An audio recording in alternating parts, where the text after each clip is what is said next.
What's up, guys? Antoine Webb here from Culture Matters. With us today is Eric Hutton from Annie Mac Mortgages, and we are delivering value on the do's and don'ts once we're under contract. Eric, take us away. Sure. So thanks, Antoine. Just wanted to touch on a couple of things that we're always telling our clients as a mortgage guy or an agent. Do this or don't do that once you're under contract. And sometimes it hits home, and sometimes the clients forget about it. But there's a couple of things we just want to touch on that are really important. One thing that is very, very important in terms of assets is once you're under contract and we have your bank statements and there's funds, we don't want to see you just deposit some huge amount of money into your bank account. These deposits have to be sourced, and if you just have a lump of cash sitting under your mattress and you deposit it in the bank, an underwriter is not going to be too happy about that. So we don't want to definitely have large sums of money enter your bank account too late in the process, because we're not going to be able to use those funds.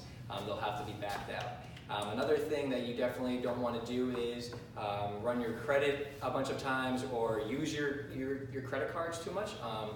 There's clients that are under contract and getting ready to close, and unfortunately they've spent thousands of dollars on furniture, and at this point sometimes they can't close and they have to find a storage utility to keep that furniture in, because they're not going to be able to close now in their home.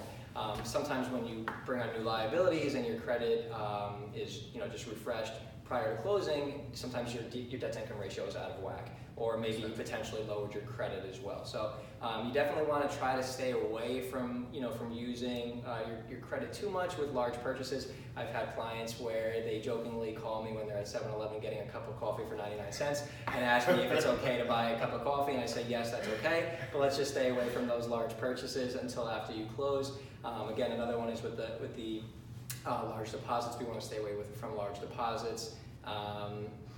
Really, at the end of the day, you want to make sure beforehand, hopefully months in advance, that you're squared away credit-wise, you're squared away asset-wise. If you don't have the assets, that you need for down payment or closing, but you're going to be using gift funds, make sure that we have a proper gift letter that we have the donor fill out. If it's an FHA loan, sometimes we need to see the bank statements from the donor as well, where if it's a conventional file, we don't need to see those bank statements. So just different things to keep in mind, depending on how you're getting to the closing table. Now, if let's say I'm getting married, okay, and I get a large lump sum of money from my marriage. Obviously that's a gift fund. Now, what happens when I'm in a marriage situation and maybe it's hard to track that? Yeah, so in certain cases we're able to even if it's cash, paint a picture. We're here to illustrate to the underwriters exactly what happened and put everything together for the underwriters.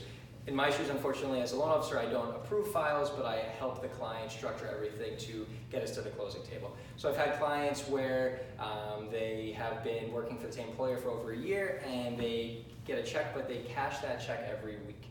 And we were able to prove that they didn't, every week they would get that check, they would cash it, and they weren't depositing it in their bank. So when it actually came time to closing and using the funds for their mortgage, they had a lot of cash on hand.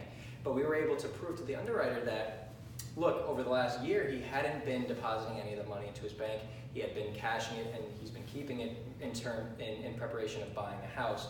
And then we were able to use the funds. So it doesn't work in every case, but if there's a way to track the funds, then sometimes we're able to use it. But if unfortunately it's just money that's been sitting under your mattress for the last couple of years, it probably isn't going to be qualifiable. Gotcha, makes a lot of sense. So guys, hope you got some great value on some do's and don'ts. Eric, where can we find you? Sure, you can find me on social media, on Facebook, on Instagram, on LinkedIn.